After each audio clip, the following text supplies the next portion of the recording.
दोस्तों आज के इस वीडियो में हम लोग जानेंगे इन्वर्टर में VA और KVA क्या होता है। इस वीडियो में हम लोग बिल्कुल आसानी से समझेंगे।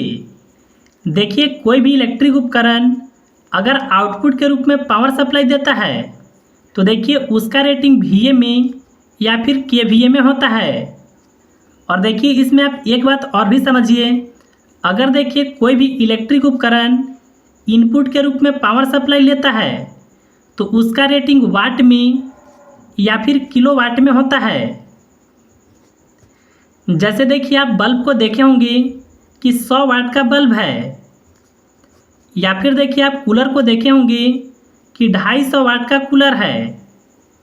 यानी देखिए कोई भी इलेक्ट्रिक उपकरण अगर पावर सप्लाई को लेता है तो उसका रेटिंग वाट में या फिर किलोवाट में होता है।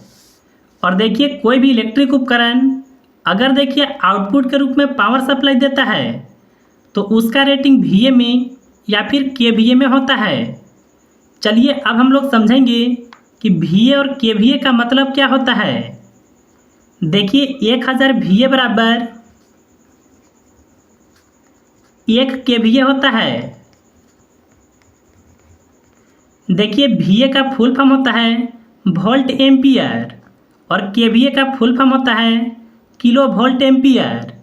इसको देखिए आप इस तरह से बोल सकते हैं 1000 वोल्ट एम्पियर बराबर 1 किलो वोल्ट एम्पियर होता है।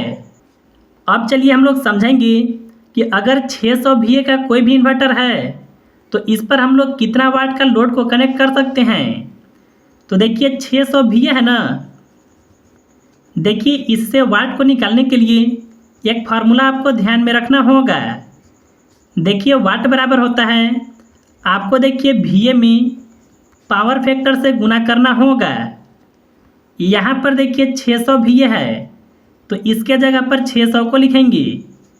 और देखिए पावर फैक्टर का एवरेज वैल्यू 0.8 लिया जाता है। अब देखिए हम लोग यह संख्या में इससे गुना करेंगे। देखिए इसका अगर आप गुना करते हैं तो आपका आएगा 480। यानी देखिए अगर 600 VA का इन्वर्टर है तो इस पर आप 480 वाट के लोड को कनेक्ट कर सकते हैं। देखिए एक इन्वर्टर यहाँ पर और है जो कि 1 KVA का है। देखिए 1 KVA कहने का मतलब है कि यह 1000 VA का है। तो देखिए इसका भी आप वाट बिल्कुल आसानी से निकाल सकते हैं। इसके लिए भी देखिए यही फार्मूला होगा। तो हम लोग सबसे पहले VA के जगह पर 1000 को लिखेंगे। इसके बाद देखिए पावर फैक्टर के जगह पर 0.8 को लिखेंगे। अब इन दोनों संख्याओं का गुना करना होगा। देखिए गुना करने पर आएगा 800 वाट। यानी देखिए 1 KVA का इन्वर्टर है तो इस पर आप 800 वाट के लोड को कनेक्ट कर सकते हैं। चलिए हम लोग एक एग्जाम्पल और समझ लेते हैं। यहाँ पर देखिए यह जो ट्रांसफार्मर है यह 100 KVA का है तो इस पर हम लोग कितने किलोवाट के लोड को कनेक्ट कर सकते हैं।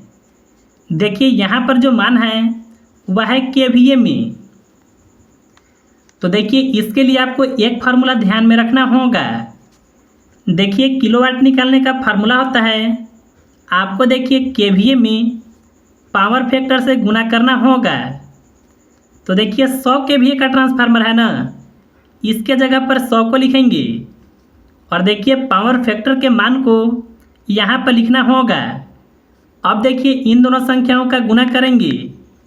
देखिए गुना करने पर आएगा 80।